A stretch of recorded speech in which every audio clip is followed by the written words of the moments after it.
उमरिया जिले में शनिवार को एक एम्बुलेंस दुर्घटनाग्रस्त होकर पलटी खा गई। दुर्घटना के वक्त एम्बुलेंस में कोई मरीज नहीं था, इस कारण बड़ी दुर्घटना टल गई, नहीं तो हादसा गंभीर हो सकता था।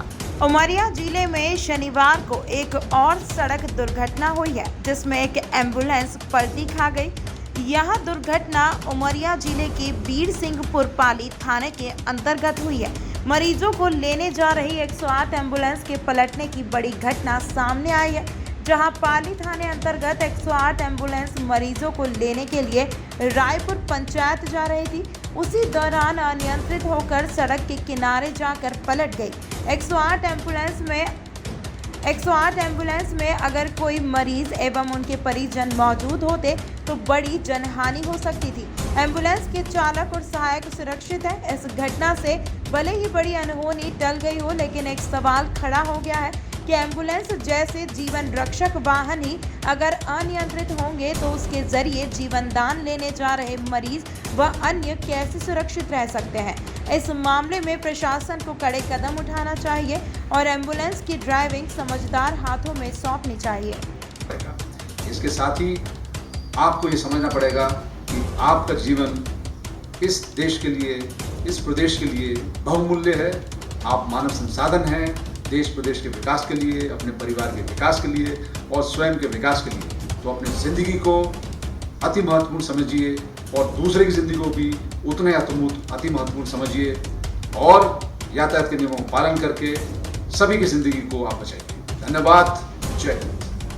साथ के समय में ये देखा जा रहा है कि बहुत समय पे गाड़ियाँ रोड पे चलती हैं और अचानक ही उनका कुछ गलतियों के कारण या एक्सीडेंट हो जाता है। तो ऐसी परिस्थिति से अपन को बचने के लिए अपने को सावधानी रखना बहुत आवश्यक है। जैसे कि अपनी गाड़ी की स्पीड कम रखें, लाइट बराबर रखें, अपर और डिपर का बराबर ध्यान देना चाहिए और बरसात में सामने आने वाली गाड़ियों को विशेष ध्यान देना चाहिए, क्योंकि कई बार रास्ते में हम चलते हैं परंतु हमारी गलतियों की वजह से भी सामने वाले की कई बार दुर्घटना हो जाती है, जिसमें उसकी मृत्यु तक हो जाती है। इन चीज़ों से अपन को बचना। चालकों से यह अपील करूँगा और सबको इस चीज़ को मानना भी चाहिए कि जितने भी नियम हैं यातायात के उसको बराबर फॉलो करें और उसकी अनुरूप ही अपने वाहनों का संचालन व चलन रोड पर करें। एम्बुलेंस जो है वो मरीजों को लेने जा रही थी और वो अनियंत्रित होकर के पलट गई और काफ़ी गंभीर दुर्घटना होते होते बची। होते होते क्या बची, वो दुर्घटना ही कही जाएगी।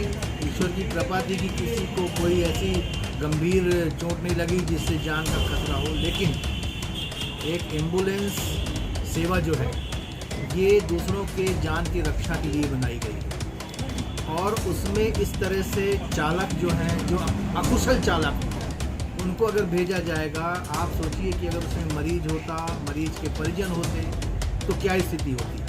तो मेरा ये बहुत बड़ा विरोध है उन लोगों से जो ये एम्बुलेंस सेवा के जिम्मेवार हैं और जिन्होंने एम्बुलेंस सेवा की चलाने की जिम्मेवारी ले रखी है। उनको देखना चाहिए कि वो जिसको भी चालान के लिए देते हैं, वाहन चालक, एम्बुलेंस चालक दे रहे हैं, वो एक कुशल व्यक्ति हो और कुशल से भी कुशल आदमी होना चाहिए, क्योंकि उसकी जिम्मेवारी है कि वो मरते हुए व्यक्ति को बचाने की काम में लगा हो। एम्बुलेंस रायपुर में जो मरीज थे उनको लेके जा रहे थे, अचानक ज़्यादा पानी गिर जाने के कारण और एम्बुलेंस तेल चलने के कारण अनियंत्रित होकर पलट गई।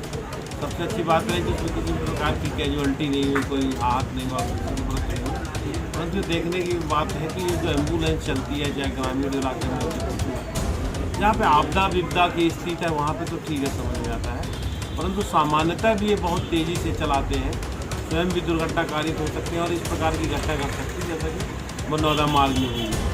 तो हम जो चिकित्सा विभाग है और पुलिस विभाग से भी आग्रह करते हैं, जब कोई मीटिंग हो तो एम्बुलेंस के चालक के लोगों को भी समझाया दिया जाए कि तेज़ रफ्तार से गाड़ी ज़्यादा न चलाएँ, नियंत्रित रखें गाड़ी, अपने नियंत्रण में गाड़ी लेके चलाएँ, जिसके अंदर बैठा हुआ है जीवन